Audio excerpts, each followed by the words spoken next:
ওই রাম মন্দির জাজমেন্টটা আসলো, তখন ওনাদের মাথায় আসলো না বিজেপি থাকার কি বাবরি মসজিদটা করা যায়।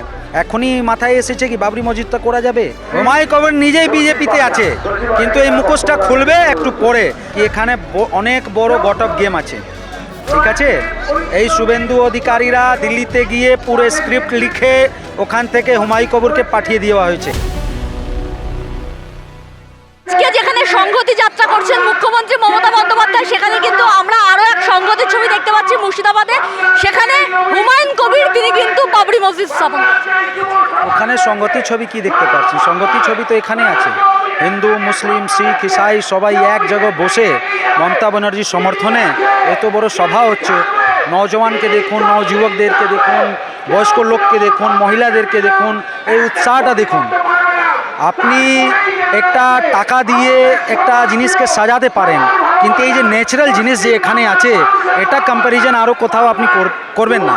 ওখানে একটা আপনিও জানেন, উনি 2018-তে বিজেপি জয়েন করেছিলেন, 2019-তে ওই রাম মন্দির জাজমেন্টটা আসলো, তখন ওনাদের মাথায় আসলো না বিজেপি থাকার কি বাবরি মসজিদটা করা যায়।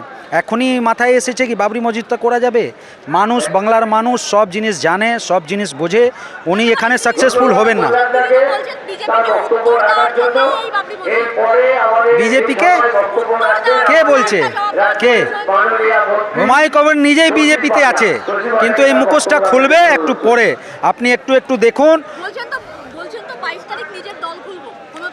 দেখুন, এর আগে একটা আইএসএফ দল খুলেছিল 2021-এ।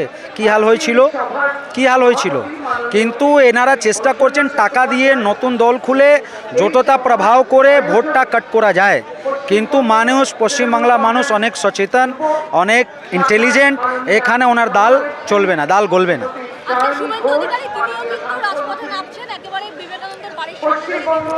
দেখুন, এইটাই আমরা বুঝিয়ে দিতে চাই এই সংগতি দিবসের মাধ্যমে কি এখানে অনেক বড় গট অফ গেম আছে।